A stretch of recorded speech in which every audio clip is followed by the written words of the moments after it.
Beggar girl reveals millionaire's wife is alive, but when he tries to see if it's actually true, he discovers something he never thought could be real. Comment what you think will happen and subscribe to my channel to support my work. The shout sliced through the warm afternoon air like a sharp blade.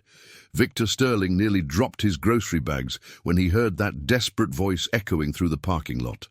It was 3 o'clock on a typical Monday afternoon in Asheville, North Carolina, and the 30-year-old businessman just wanted to get home to pick up his son Cody from school.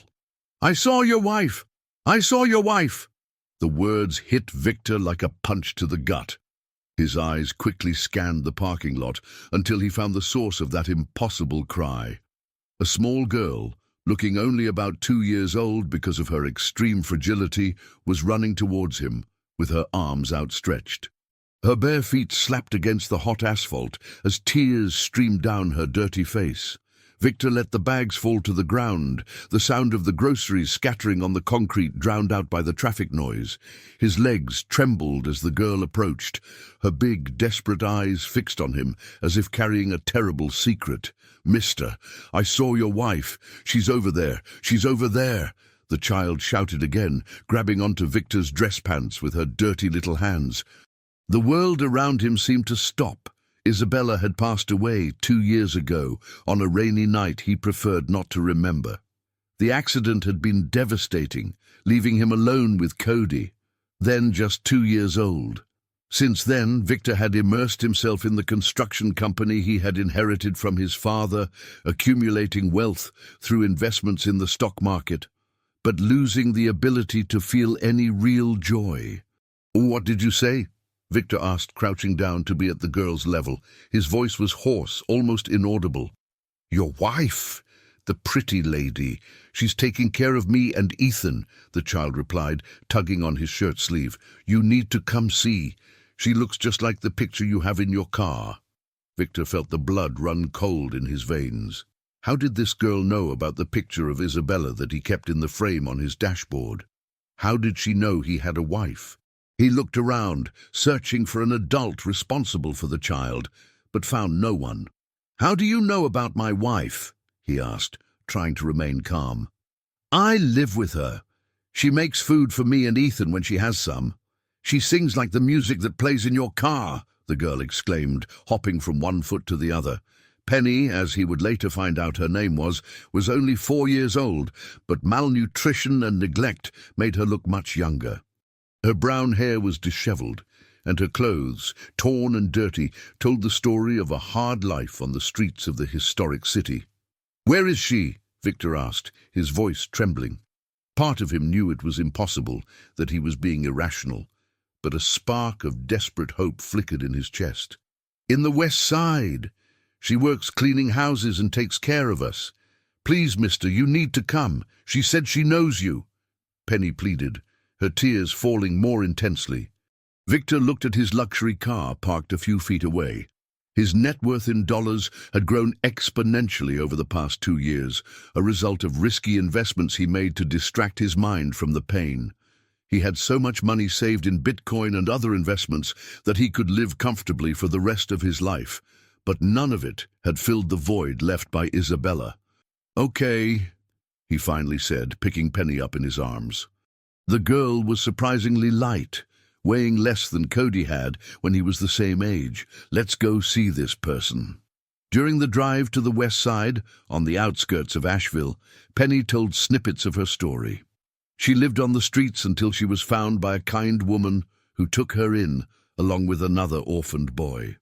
The woman worked as a housekeeper in several homes in the city, earning little, but always sharing what she had with the children. "She cries sometimes, you know," Penny said, watching out the window at the simple houses that began to appear as they moved away from downtown. "Especially when she looks at an old picture she keeps in a drawer." Victor's heart raced. "What kind of picture?" "It's of a pretty lady just like her, but with different clothes. She said it's of someone very special that she can't see anymore." Victor's hands gripped the steering wheel tightly. Each of Penny's words seemed like a piece of an impossible puzzle. When they finally arrived in the West Side, an area of simple houses clustered between narrow alleys, he parked in front of a small, modest building. "It's there!" Penny pointed, running towards the peeling wooden door. Victor followed her, his heart beating so hard he could feel the pulsations in his neck. When Penny opened the door and shouted, "Delilah! I brought a visitor!"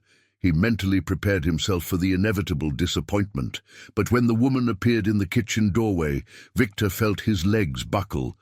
It was Isabella, or rather, she looked exactly like Isabella. Delilah was 35 years old, with the same shade of brown hair, identical green eyes, and even the small scar on her chin that his wife had had since childhood. She wore simple, worn clothes, her hands calloused from hard work, but her face was a perfect copy of the woman he had loved and lost. "My God," Delilah whispered, bringing her hand to her mouth. You're Victor, aren't you? How do you—" he began, but the words got lost in his throat. "Isabella showed me your picture once. A long time ago," she replied, her eyes filling with tears. "She talked about you a lot." Victor's world collapsed and rebuilt itself in that instant. Delilah knew Isabella. Not only that, she was physically identical to his deceased wife. How was this possible? Before he could fully process what was happening, a boy about Cody's age appeared behind Delilah. Ethan, as she introduced him, had the same big, curious eyes as his own son. "Penny said you were going to help us," Ethan said timidly, holding onto the hem of Delilah's skirt.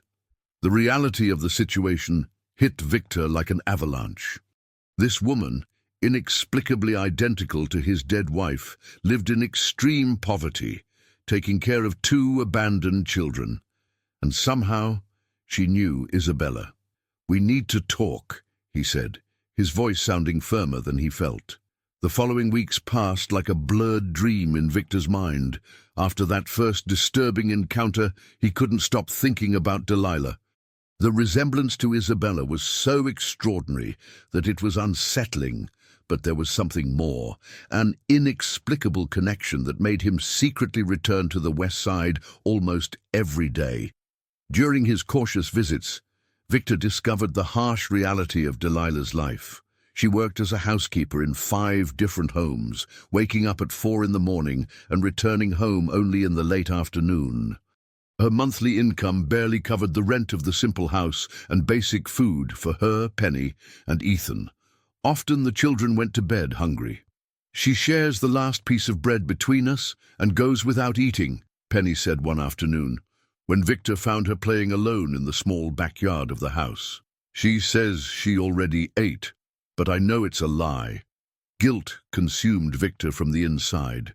While he was accumulating capital through his successful investments, maintaining profitable investments that generated considerable monthly dividends, this woman identical to his wife was struggling to survive just a few miles away. It was during the 3rd week of silent observation that Victor witnessed something that would mark him forever.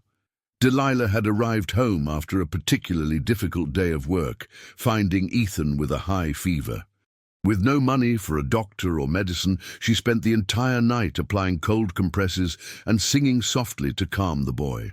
Victor watched everything from his car, parked on the dark corner, and immediately recognized the melody that Delilah was humming. It was the same song that Isabella used to sing to Cody when he was a baby. His hands trembled on the steering wheel as he heard that soft voice echoing through the open window. The next day, he made a decision that would change everything. He waited for Delilah to leave for work and approached the house, where he found the children alone. Penny was taking care of Ethan, who still had a fever. "Mister," Penny exclaimed upon seeing him, "Ethan is sick, and we don't have money for the doctor." Without hesitation, Victor picked up the 2 children and took them to the best private hospital in the city. During the 6 hours they spent in the waiting room while Ethan received proper medical care, Penny shared more details about her life with Delilah. "She found us on the street a year ago," the girl explained, swinging her legs on the chair that was too big for her.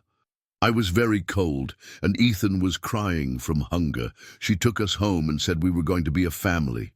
And she never talked about my wife, Victor asked, trying to sound casual. Sometimes she cries looking at that picture.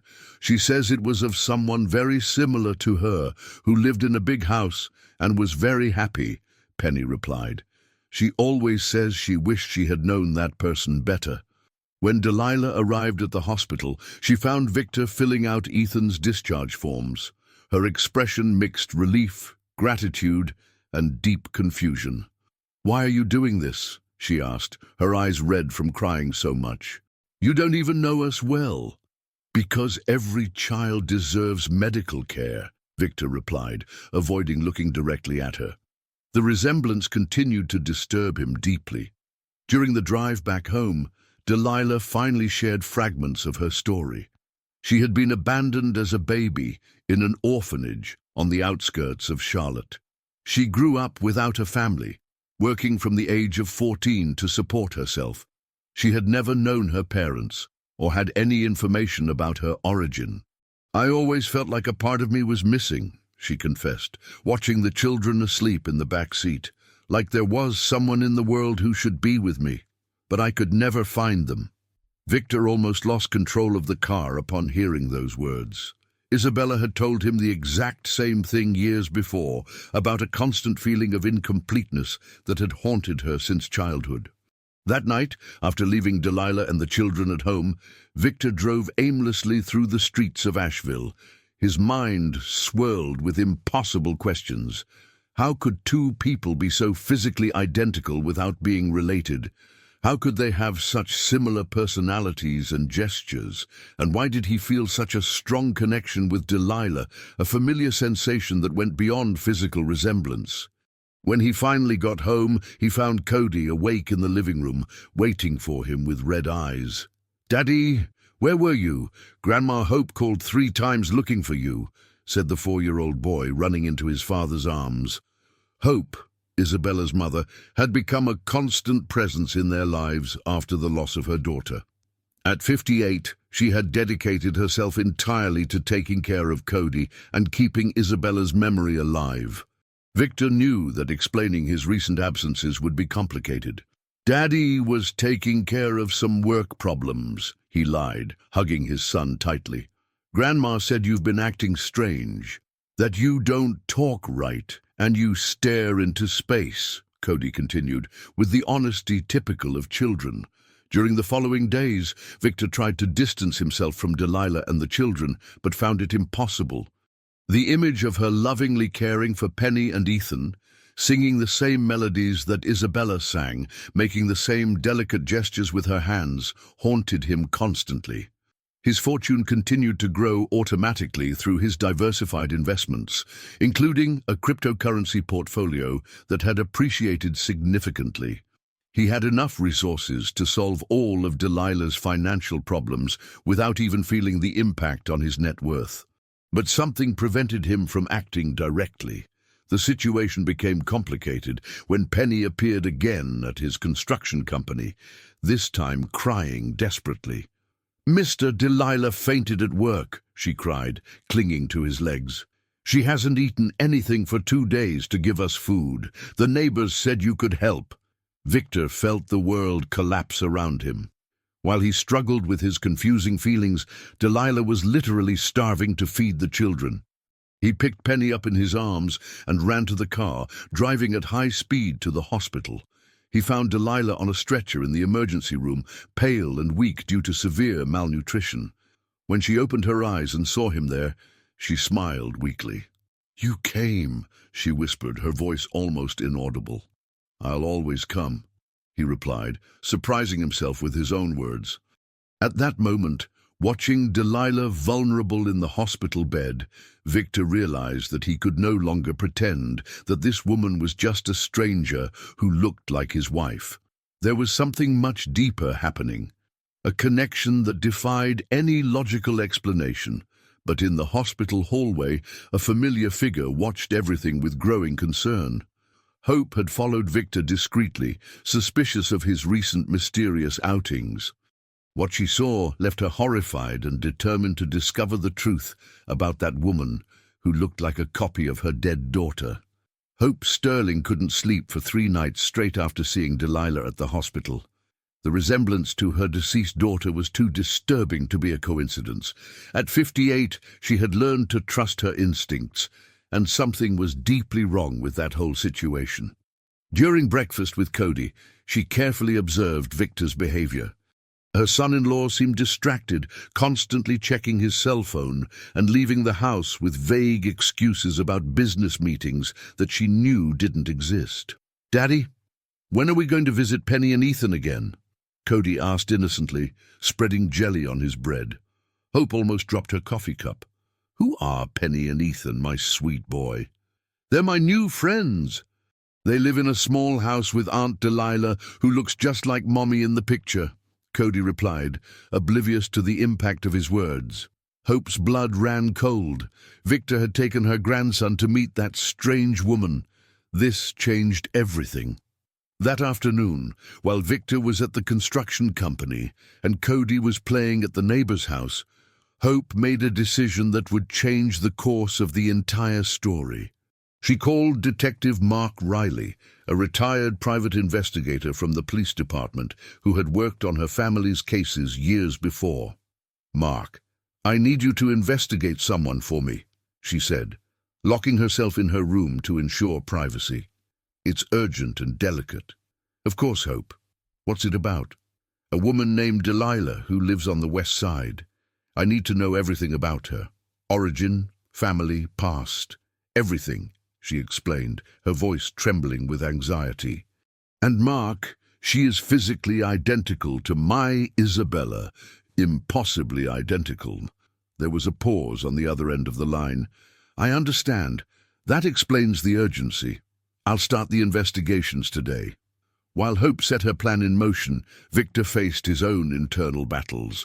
For the past 2 months, he had become a constant presence in Delilah's and the children's lives, always with plausible excuses for his visits.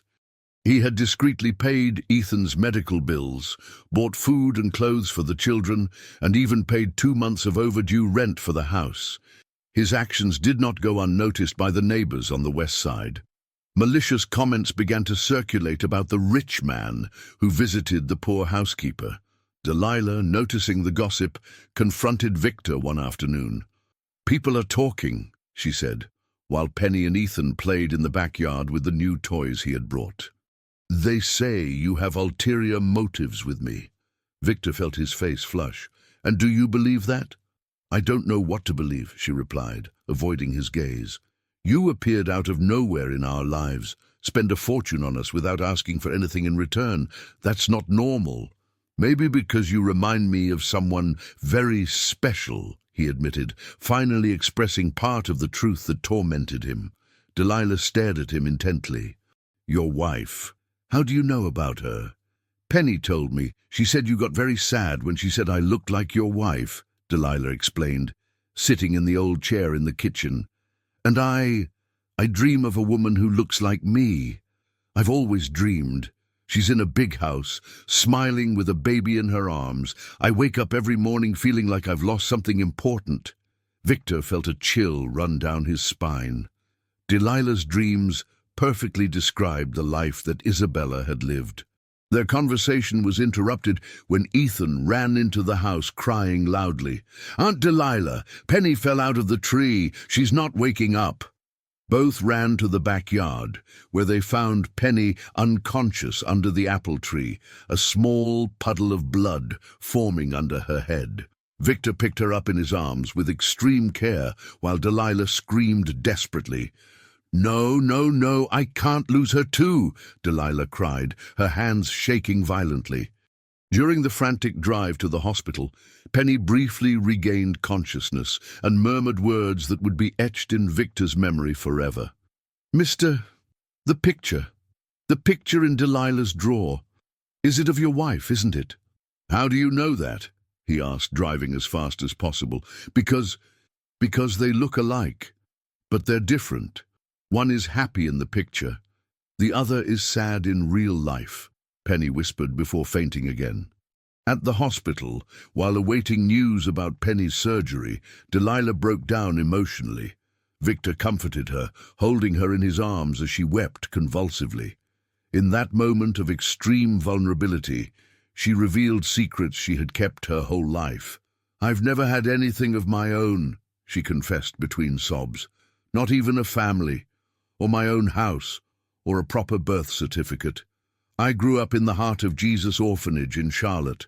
The nuns said that I and another baby had been left there on the same night, but I never knew what happened to her." Victor's heart stopped for a moment. Another baby? A girl who was born on the same day as me, according to the records. But she was adopted by a rich family when she was only 6 months old. "I was never chosen," Delilah explained, wiping her face with her hands. "I always wondered what my life would be like if I had also been adopted. If I would have had a family, education, opportunities." At that moment, impossible pieces began to fall into place in Victor's mind. Isabella had been adopted as a baby. Her adoptive parents, including Hope, were always vague about the details of the adoption. And now he discovered that Delilah had been in the same orphanage, born on the same day. Before he could fully process this information, his cell phone rang. It was a call from Hope, and her voice sounded different, cold and controlled. "Victor, we need to talk, now." "Hope, I'm at the hospital. Penny was hurt, and—" "I know exactly where you are and who you're with," she interrupted. "Detective Riley brought very interesting information about your new friend. Information that will shock you as much as it shocked me." Victor looked at Delilah, who had dozed off from exhaustion in the chair next to him, and felt that his life was about to be turned upside down again. "What kind of information?" he asked, already fearing the answer. "The kind that explains why she is identical to my daughter," Hope replied, her voice filled with contradictory emotions. "Come home, now, and bring her with you. It's time for everyone to know the truth." When Victor hung up the phone, his hands were trembling uncontrollably. The doctor had just come out of the operating room with good news about Penny, but Hope's call had created a new kind of terror in his heart. Delilah woke up with the noise and immediately realized that something was wrong. "What happened?" she asked, noticing Victor's paleness. "I think our life will change forever in the next few hours," he replied, helping her to her feet. "And I don't know if we are prepared for what we are going to discover." The living room at Hope's house had never felt as tense as it did that night. Detective Mark Riley was sitting in the armchair next to her, a brown folder on the coffee table filled with documents that would change everything. Delilah nervously held Victor's hands while Cody slept in the bedroom, oblivious to the drama that was unfolding. "Before we begin," Hope said, her voice trembling but determined, "I want you to know that I've spent the last 3 days crying with regret, with guilt, and with a pain I didn't know was possible to feel." Mark opened the folder and removed the first document. Delilah Santos and Isabella Santos. Born on the same day, March 15, 1989, at Santa Casa Hospital in Charlotte. Abandoned on the same night at the Heart of Jesus orphanage. The silence that followed was deafening. Delilah let go of Victor's hands and covered her face, while he felt the world spin around him. "This can't be right," Delilah whispered. "It can't." "They are twin sisters," Mark continued, removing more papers from the folder. "Identical. Separated when they were only 6 months old." Hope stood up, walking to the window to hide the tears rolling down her face. "John and we wanted a daughter so much. When we went to the orphanage, there were 2 babies the same age, clearly twins. But we could only adopt one. The nun said it would be better to separate them, that a better life for one was better than a difficult life for both." "You knew she had a twin sister?" Victor asked, his voice hoarse. "We knew," Hope admitted, turning to face them. "But we decided never to tell Isabella. We thought it would be cruel, that she would suffer for having a sister she could never meet." Delilah was in total shock, trembling violently. "I had a sister, a twin sister who had everything I could never have," Mark continued, presenting the documents. Isabella was adopted by the Santos family and had a privileged life.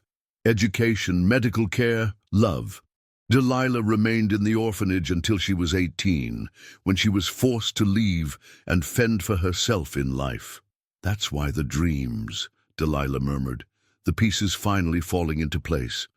"That's why I always felt like a part of me was missing. I dreamed of her, of the life she was living." Victor stood up abruptly, pacing back and forth across the room. "That explains everything. The physical resemblance, the gestures, the way she sings. You shared a connection that not even separation could break." "There's more," Mark said, removing an old photo from the folder. "This is the original birth certificate before the separation. They weren't just twin sisters. They were monozygotic twins, literally two parts of the same person." Hope collapsed into the armchair, sobbing. "I destroyed two lives with one decision. I deprived Isabella of meeting her sister and deprived Delilah of having a family." "No," Delilah said, surprising everyone with her firmness. "You gave my sister a wonderful life, a life she deserved. I can't be angry about that." Over the next few hours, more details emerged. Isabella had spent her adult life feeling an inexplicable restlessness, especially after Cody's birth. She had begun to search for information about her origin, but died before discovering her twin sister. "She left some things stored in the attic," Hope said, leading everyone to the upper floor of the house. Documents, photos, notes about her research. In the dusty attic, they found boxes full of materials that Isabella had collected about orphanages and adoptions in North Carolina. One of the folders was labeled Heart of Jesus Orphanage. Investigate. "She was looking for me," Delilah whispered, leafing through her twin sister's handwritten notes. She knew there was someone out there. Victor found a letter that Isabella had written but never sent. He read it aloud. "If there is someone out there who looks like me, who feels the same emptiness that I feel, I want you to know that I am also looking. I want you to know that I am happy, but I have never felt complete. I have a wonderful husband and a beautiful son, but I have always felt that someone important is missing in my life. If you exist, I hope you find the happiness that we may be able to share one day." Delilah's tears fell on the yellowed paper. "She wrote this for me." Hope approached slowly. "Delilah, I know that nothing I say can undo years of suffering, but would you like to be part of this family, of the family that your sister created?" "What do you mean?" Delilah asked, wiping her face. "Cody is your nephew. Victor was the brother-in-law of the woman you never met, but who shared your soul. Penny and Ethan, they could have the stability here that they deserve." Victor approached Delilah, taking her hands. "In recent months, I felt a connection with you that I couldn't explain. It wasn't just the physical resemblance to Isabella, it was something deeper. Now I understand. You are literally part of the woman I loved."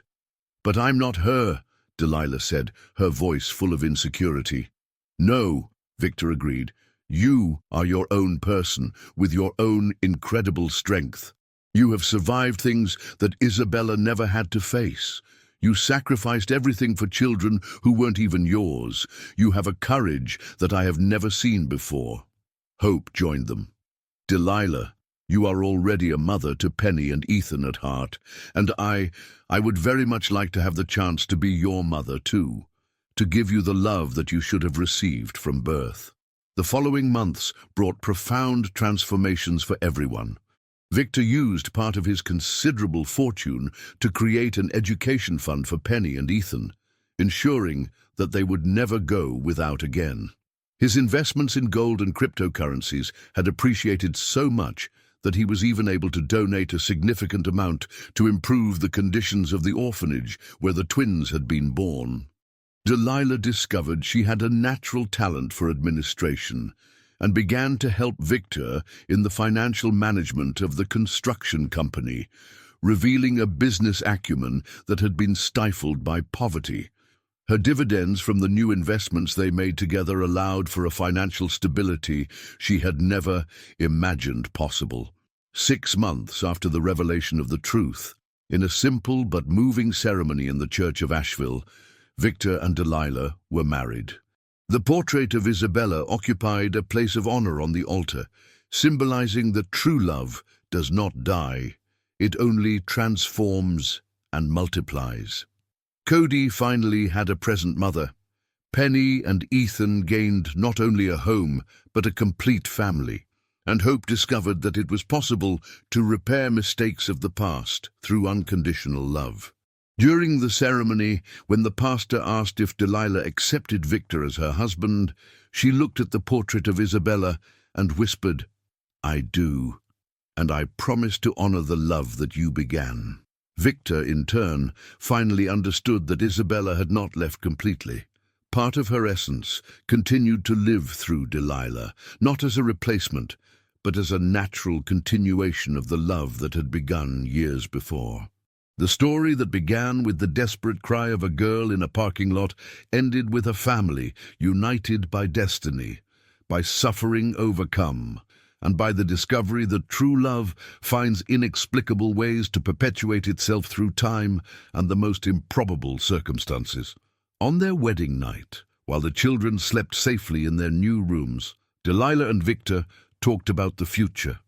She had found not only a family, but her own identity. He had discovered that it was possible to love again without betraying the memory of first love, and somewhere they knew Isabella was smiling, knowing that her twin sister had finally found the happiness she had always deserved, and that her husband and son would be protected by the same unconditional love she had always longed to share with the sister she never knew, but who had always been connected to her heart.